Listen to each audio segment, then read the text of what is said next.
की और एक साथ कर लेते हैं क्योंकि दोनों आपस में जुड़े हुए हैं। चलिए बड़ी खबर से शुरुआत कर रहे हैं। पीओके में पाक फौज के खिलाफ फिर गुस्सा फूटा है।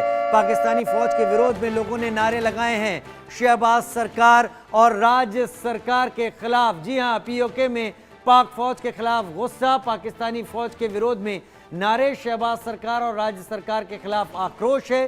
पीओके पाक ऑक्युपाइड कश्मीर में सेना अवाम पर ज्यादती कर रही है। सेना की सख्ती से पीओके में पाक फौज के खिलाफ फिर फूटा है गुस्सा। शहबाज सरकार के और राज्य सरकार के खिलाफ आक्रोश है। सेना अवाम के साथ कर रही है ज्यादती, ऐसा लोगों का कहना है। सेना की सख्ती से पीओके में पाक फौज के खिलाफ फिर फूटा गुस्सा। और बड़ी खबर इस वक्त की ये कि पीओके में एक बार फिर से आंदोलन की तैयारी है। जी हां, बड़ी खबर इस वक्त की, पाकिस्तान की लूट नीति से पीओके में फिर आंदोलन की तैयारी। लूट नीति के खिलाफ पीओके की आवाम प्रदर्शन करने की तैयारी। शोषण की नीतियों से लोग अपने हक से वंचित होते हैं। पीओके में पाक सरकार ने महंगाई, बेरोजगारी और विकास पर नहीं हो रहा है काम। पाकिस्तान की लूट नीति से पीओके में लूट नीति के खिलाफ पीओके की आवाम प्रदर्शन कर रही है। शोषण की नीतियों से लोग अपने हक से वंचित हो जाते हैं। पाकिस्तान के कब्जे वाला अधिकृत कश्मीर और वहां पर पाकिस्तान ने जो सौतेला व्यवहार किया वो पाकिस्तान की पोल खोलता दिखाई पड़ रहा और लोग गुस्से हो गए। बगावत क्यों है? बेरोजगारी वहां पर काफी ज्यादा फैल गई है। बगावत क्यों है? बगावत की एक और वजह पाक सेना का अत्याचार यहां पर नजर आ रहा है। पीओके में बगावत क्यों है? राज्य और केंद्र सरकार का विरोध यहां पर लोग कर रहे हैं।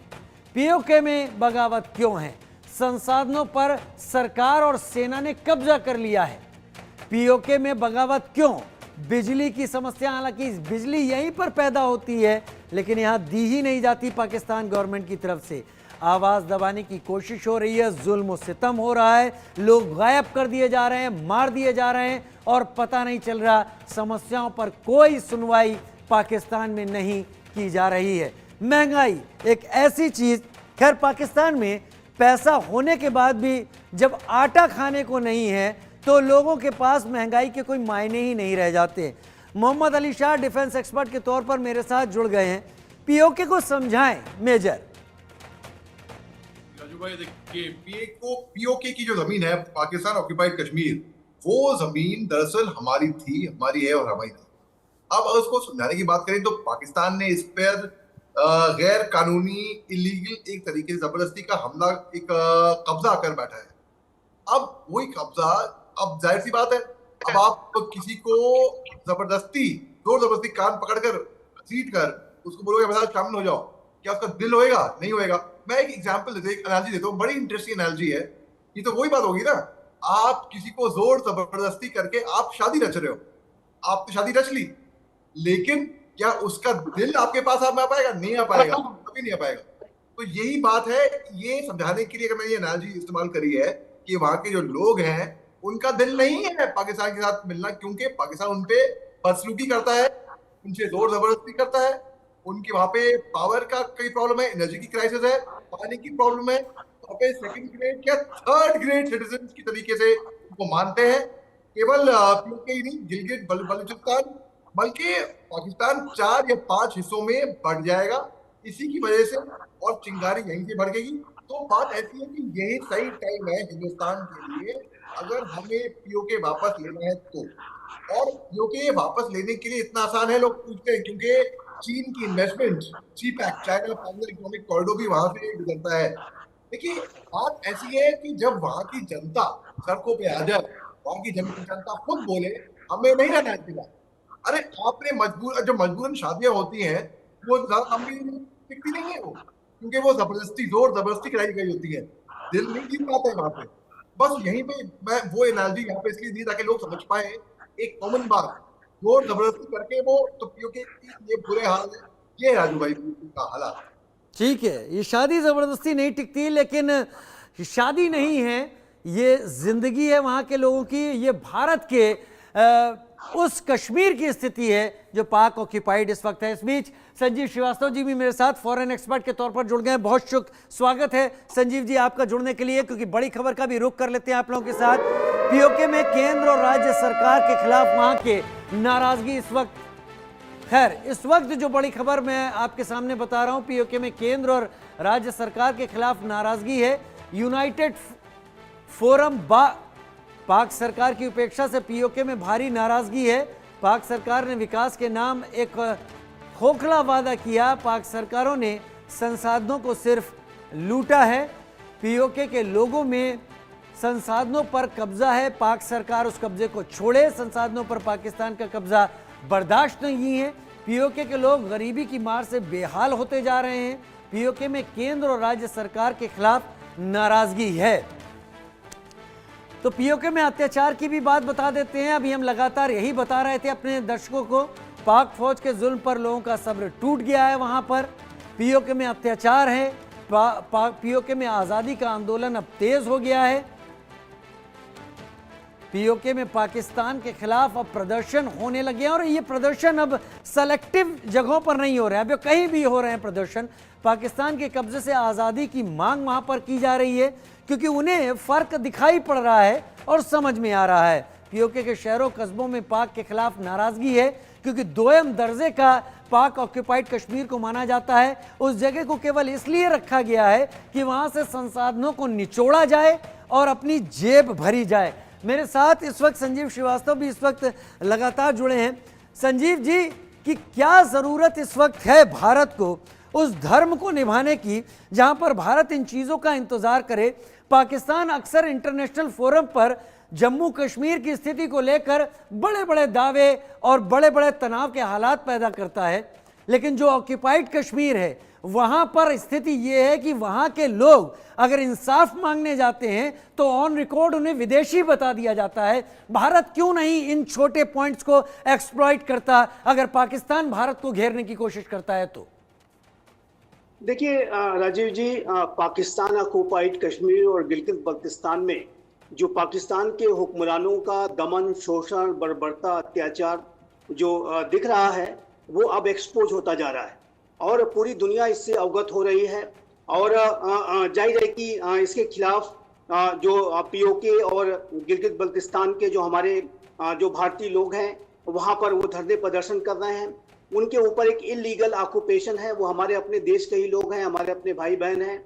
और जाहिर है कि जो पाकिस्तान ने उनके साथ सबसे बड़ा छल, सबसे बड़ा धोखा दिया है। पहले तो उस टेरिटरी पर एक इलीगल ऑक्यूपेशन किया, फिर उसको जो है आज़ाद कश्मीर वगैरह का नाम दे करके उनको गुलाम बना लिया। वास्तविक रूप से देखें तो ये गुलामी की अवस्था में वो लोग हैं। उनका जो मूल स्थान है वो भारत है, और भारत के जो जम्मू एंड कश्मीर राज्य के उनके जो भाई बहन हैं उनका जो अगर विकास का स्तर देखें, आज हमारा जो जम्मू एंड कश्मीर जो है विकास की राह पर तेज गति से आगे बढ़ रहा है। जब ये खबरें उनके पास जाती हैं और जब वो अपनी स्थिति की तुलना भारत के अपने भाई बहनों से करते हैं तो उनका जो है क्षोभ, उनका गुस्सा और अधिक बढ़ जाता है। और यदि आप राजीव जी पाकिस्तान ऑक्युपाइड कश्मीर और गिलगित बल्तिस्तान के आंतरिक स्थिति को देखें तो वहाँ के हालात अब भयावह होते जा रहे हैं। वहाँ पर लोगों के साथ सेकेंडरी ट्रीटमेंट तो पहले से ही किया जाता रहा है। वहाँ के लोगों, वहाँ का जो प्राकृतिक संसाधन है उसका भी दोहन चाइना पाकिस्तान इकोनॉमिक कॉरिडोर के तहत किया जा रहा है।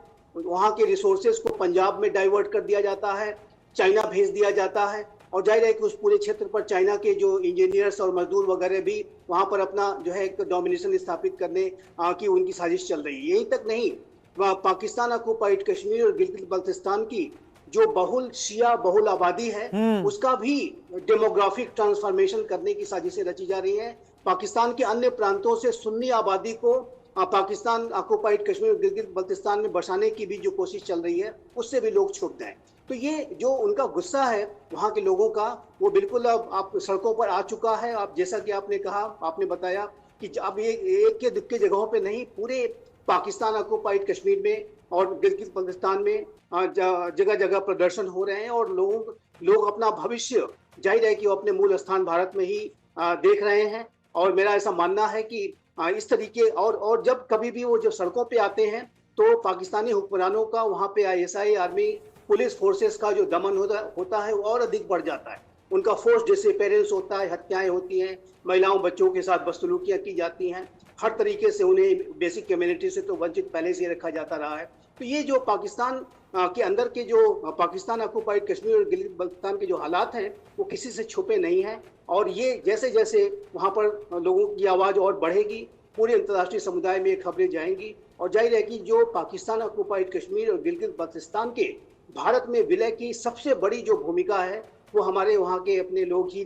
निभाएंगे। लेकिन संजीव और जी, एक उनका बड़ा जो सवाल मुद्दा- ये भी है, लोग जो डिप्लोमेसी को समझते हैं वो अब ये कहने पर आमादा हो गए हैं, ये कहने पर मजबूर हो गए हैं कि ऐसा इंतजार भी किस काम का जो इंतजार अंतहीन हो जाए कि भाई वहां से कुछ होगा तब देखा जाएगा, तब हम कुछ आगे बढ़ेंगे। खैर, एक बड़ी खबर का सर रुख कर लेता हूं, उसके बाद फिर मैं आप लोगों के जवाब की तरफ आगे आऊंगा। बड़ी खबर जो इस वक्त आ रही है आपके टीवी स्क्रीन पर, बलूचिस्तान में पाकिस्तान की आर्मी कहर ढा रही है। बलूचिस्तान मानवाधिकार परिषद ने आरोप लगाए हैं सेना ने बलूचिस्तान के 2 भाइयों को अगवा किया। अपहरण हत्या की वारदात से अवाम हताश है। बलूचिस्तान में सेना लोगों पर जुल्म कर रही है, यही कुछ पीओके में भी हो रहा है। लोग गायब हो जा रहे हैं, लोगों का पता नहीं चल रहा। मेजर शाह मेरे साथ इस वक्त जुड़े हुए हैं। मेजर शाह, बलूचिस्तान भी तो पाकिस्तान का हिस्सा नहीं था अगर मैं गलत नहीं हूं तो। एक लंबे वक्त तक जब आजाद हुआ पाकिस्तान, बलूचिस्तान एक सेपरेट एंटिटी के रूप में था। उस कब्जे को क्यों भूल गई दुनिया? क्या हम उसे एक्सप्लॉइट नहीं कर पाए, या हम बहुत ज्यादा इंतजार करते रहे? Let diplomacy ask questions, then we will reply. Okay Rajiv भाई, आपका बड़ा अच्छा सवाल है। जी हाँ, आपकी बात बिल्कुल गलत नहीं, बिल्कुल सही है कि बलूचिस्तान भी पाकिस्तान का हिस्सा नहीं था। पाकिस्तान ने इस पर गैर कानूनी कब्जा कर बैठा है। अभी भी देखिए जितने भी बलूच है वहाँ पे पाकिस्तान के अंदर, वो पूरे डिसग्रांटेड है पाकिस्तान से। तो हमने क्यों नहीं इनको, हम टाइम पे रिएक्ट नहीं कर पाए, पहली बात तो ये है। और क्या इसमें डिप्लोमेसी थी, मैं मुझे मालूम नहीं कि क्या था, लेकिन जी हाँ, ये बात जरूर है कि बलूचिस्तान पाकिस्तान का हिस्सा नहीं था, और बलूचिस्तान बहुत जल्दी ही पाकिस्तान से अलग होने वाला है, और पाकिस्तान भी हक्का बक्का रह जाएगा। अरे आप मजबूरन दबा के दबोच के कब तक आप किसी को जो आपके साथ जुड़ना नहीं चाहता, अरे मेरे को आपके साथ नहीं रहना, तो आप कब तक आप मजबूरन करोगे, नहीं कर पाओगे आप। तो पाकिस्तान भी अपने नापाक मंसूबों में काफी हद तक कामयाब नहीं हो पाएगा, बहुत टाइम से कोशिश कर रहा है। लेकिन आप देखिए जितने भी बलूच लोग हैं वहां पे जैसे पीओके में प्रोटेस्ट होती है, वैसे ही बलूचिस्तान में भी, गिलगित में भी। मेजर तो शाह, हम कैश क्यों नहीं कर पाते ऐसे इंटरनेशनली? जो पाकिस्तान जम्मू कश्मीर को लेकर हाय तौबा मचाता है, भारत क्यों नहीं कैश करता? हम क्यों इंतजार करते हैं?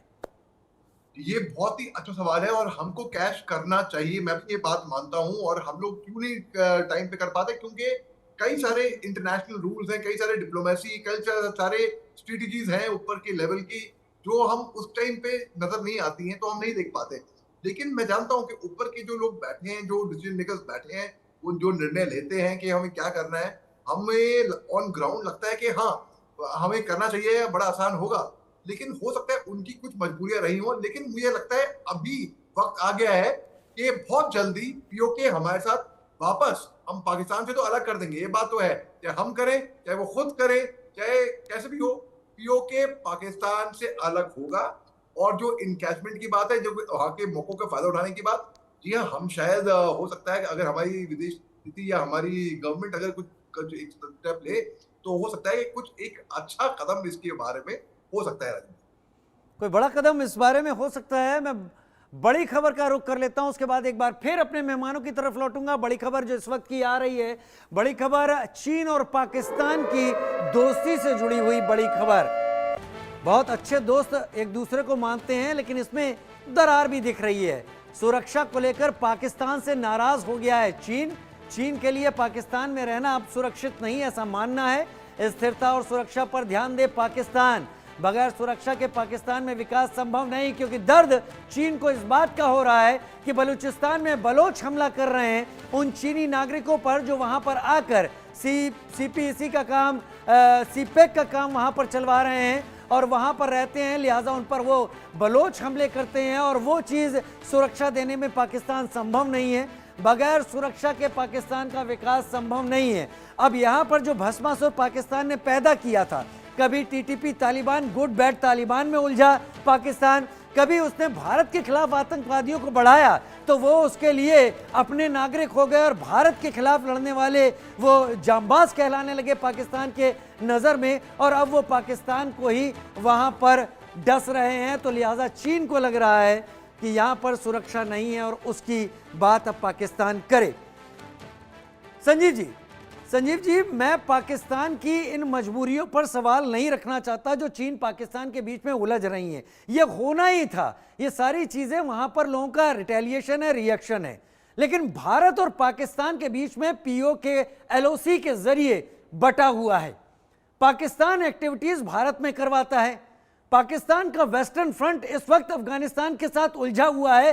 अफगान वहां पर आते हैं, पाकिस्तान को हिट करते हैं, वापस चले जाते हैं। पाकिस्तान की फोर्स कम है, पाकिस्तान ने वहां पर अपनी फोर्स लगाई।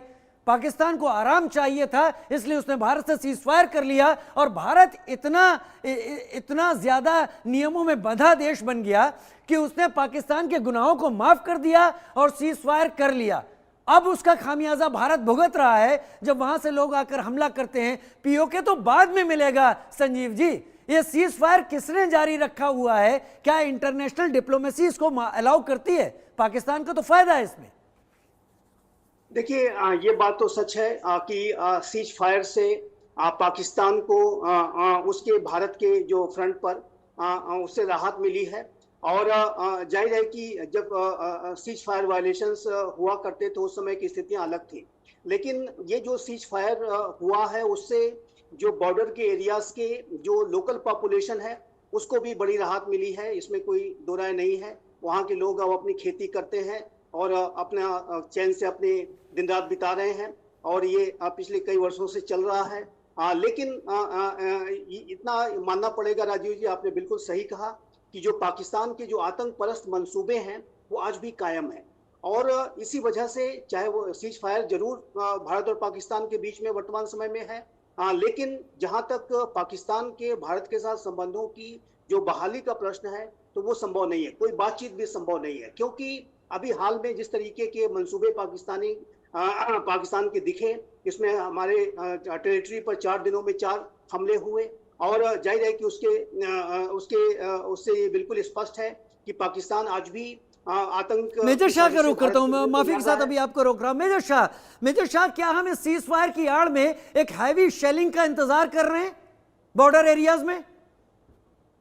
बदकिस्मती से बहुत ही ये मुश्किल सवाल है, क्योंकि सीज फायर की आड़ में हम उनकी अगर शेलिंग का इंतजार करें, मगर जी हाँ, ये बात सच है कि पाकिस्तान ने कई मर्तबा सीज फायर का उल्लंघन किया है, कई मर्तबा शेलिंग करी है, जो कि हम नहीं करते हैं। और ये फैक्ट बता रहा हूँ मैं, इसलिए नहीं कह रहा क्योंकि मैं हिंदुस्तानी हूँ और मेरे को बहुत फख्र है हिंदुस्तानी होने के, लेकिन ये फैक्ट बता रहा हूँ मैं, हम सीज फायर का उल्लंघन नहीं करते हैं। Pakistan time to time unprovoked, बिना किसी बात के बेफजूल फायरिंग करता है। और ये हमारे टाइम पे भी होता था। जब मैं सन 2003 में वहां पे था तो रात भर, एक भी मुझे याद है, बारिश हो रही थी, रात भर शेलिंग हुई थी, रात भर, मतलब तबाही मची हुई थी पूरे हमारे पोस्टों की तरफ को, लेकिन कैजुअलिटी नहीं हुई थी, ये अच्छी बात है। लेकिन ये, और तब भी उसके बाद सीज फायर होने की बात की बता रहा हूं मैं। 2003 की बात का जिक्र मैं इसलिए किया क्योंकि सीज फायर 2003 के आखिरी में ही हुआ था पाकिस्तान से, तो ये सीज फायर के बाद की बात है। सीज फायर से पहले की तो बात पहले की। तो हम सीज फायर की आड़ में अगर आप बोले कि हम शेलिंग की का इंतजार कर रहे हैं, तो एक तरीके से वो हाँ भी होगा। हमें देखिए, हमें कोई बात नहीं करनी उग्रवादियों से। अगर आप हथियार लेकर साथ आएंगे और बोलेंगे आओ बात करो, हम बात नहीं करेंगे आपसे। आपको पहले उग्रवादी हमले पूरे रोकने पड़ेंगे, आपको हथियार डालने पड़ेंगे, फिर हम तैयार है बात करने के लिए। हिंदुस्तान हमेशा शांति को हमने बढ़ावा दिया है, हम यहाँ पे भी शांति की बात नहीं। करेंगे।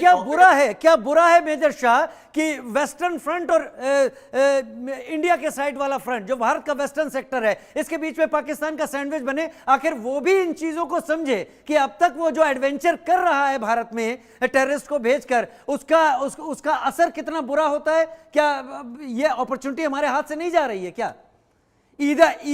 इधर आप ब्लड वहां पर झेलें अपनी टेरिटरी में, या ब्लड वहां पर हो, कहीं तो तय करना होगा भारत को। हम प्रीच करते रहे, वो हमला करते रहे, तो पीओके तो उसी हालत में रहेगा। सॉरी, मैं आपको ज्यादा देर तक रोक गया। नहीं, कोई बात नहीं। अब मैं आपकी भावनाएं बिल्कुल समझता हूँ और बहुत कदर करता हूँ आपकी भावनाओं की। बिल्कुल, ये किसी भी जो भी देशभक्त होगा सबको यही भावना होगी, हर एक क्यों ना हो, सबको होगी। लेकिन देखिए ऊपर के लेवल के जो लोग हैं, जो निर्णय ले रहे हैं, जो मिनिस्ट्री में बैठे हैं, वो उनको वो स्ट्रेटेजिकली सब लोग सब कुछ प्लान कर रहे हैं ऊपर के लेवल के। तो ऊपर से जो हमें डिसीजन आता है, तो ऑन ग्राउंड जो आदमी इंसान होता है, जो सोल्जर आ रहा हूं होता है, संजीव जी, आ रहा हूं संजीव जी। मेजर साहब पूरी कीजिए बात।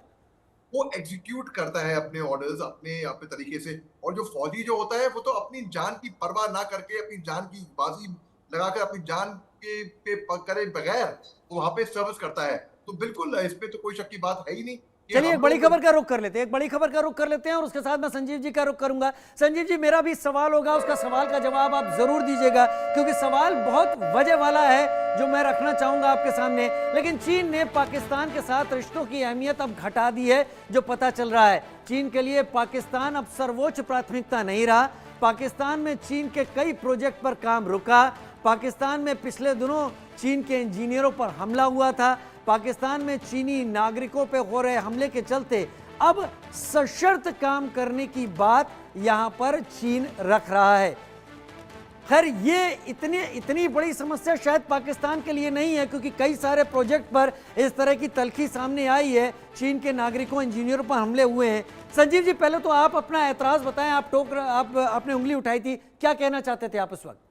नहीं, राजीव जी, मैं कुछ एडिशन करना चाहता था कि जो आज के समय का प्राइम मिनिस्टर मोदी के नेतृत्व की जो सरकार है, उसका जो आतंकवाद के प्रति जो अप्रोच है वो जीरो टॉलरेंस का है।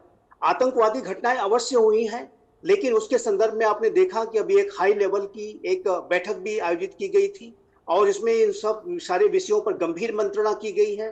भारत के प्रधानमंत्री श्री नरेंद्र मोदी ने स्वयं एक बैठक G7 की समिट पे जाने से पहले ली थी और मेरा ऐसा मानना है, मेरा ऐसा विश्वास है कि जो आतंकी जिन्होंने इस तरह की घटनाओं को अंजाम दिया है, उनको उनके कर्मों की सजा जो है अवश्य मिलेगी और इसका जो करारा जवाब उन्हें आने वाले समय में अवश्य मिलेगा। जैसा कि हम कहते हैं कि at the time of our own choosing, तो उसकी जो कार्रवाई है उसके संदर्भ में अवश्य भारत सरकार एक्शन लेगी। मैं संजीव जी यहीं पर आपसे इंतजार कहना करने की चाहता हूं, आवश्यकता है। यहीं पर आपको रोक कर ये बात कहना चाहता हूं जो मैं सवाल रखना चाहता था। क्या हम बहुत ज्यादा देर नहीं कर रहे हैं? क्या हम बहुत ज्यादा इश्यू को ड्रैग नहीं कर रहे हैं? क्या हम सरदर्द का इलाज पैर दर्द की दवाई खाकर नहीं कर रहे हैं क्या? राजीव जी, इसका समय आएगा। ये जो पाकिस्तान ऑक्युपाइड कश्मीर और गिलगित बल्तिस्तान का जो भारत में विलय का जो समय है वो नजदीक आ रहा है और उसका भारत एक एप्रोप्रिएट टाइम पर जरूर इसके बारे में कार्रवाई करेगा। मैं इसका एक दृष्टांत देता हूं। पाकिस्तान का जो दमन बांग्लादेश के ऊपर, वहां के लोगों के ऊपर बहुत ज्यादा बढ़ गया, तो एक ऐसी स्थिति आई कि जो है पूरी स्थितियों को लेकर के भारत को भी अपना एक स्टैंड लेना पड़ा। और मेरा ऐसा मानना है कि वो तो एक बांग्लादेश था, एक दूसरा राष्ट्र था और वहां के लोग एक स्वतंत्र देश की मांग कर रहे थे। यहाँ पर तो हम अपनी टेरिटरी की मांग कर रहे हैं, लेकिन ये जो टेरिटरी है वो इलीगली ऑक्युपाइड टेरिटरी है, जो भारत की अपनी टेरिटरी है और उसको भी भारत में विलय कराने का जो समय है वो मेरे ख्याल से नजदीक आ रहा है। और मेरा ऐसा मानना है कि जिस तरीके के हालात वहां पर दिख रहे हैं और वहां के लोगों के अंदर जो गुस्सा है, जो सड़कों पे आकर के प्रदर्शन कर रहे हैं, उसमें चाहे वो चाइना आ जाए, चाहे कोई आ जाए, कोई उनकी जो आवाम की जो इच्छा है उसको कोई दमन लंबे समय तक नहीं कर सकता। मेजर साहब, मुझे पता है कि ऐसी चीजें पेपर में ऐड या पब्लिसिटी करके या बयानबाजी करके नेताओं की ऐसी चीजें नहीं होती हैं जिस कदम की बात आप दोनों कर रहे हैं इस वक्त। लेकिन क्या हम बहुत ज्यादा इश्यू ड्रैग नहीं कर चुके हैं? और अगर पीओके भारत के साथ मेजर साहब मिलता है तो आपका डिफेंस का अनुभव आपको क्या बताता है? क्या यह इतना आसान होगा? क्या हम टू फ्रंट वॉर की तैयारी तब नहीं कर रहे होंगे? जी राजू भाई, आप बहुत बड़े अच्छे सवाल पूछते हैं। तो मैं पहली बात तो आपकी दाग देता हूँ। दूसरी बात, अगर डिफेंस पर्सनल जो अभी फौज में नहीं, अभी defence personal I would say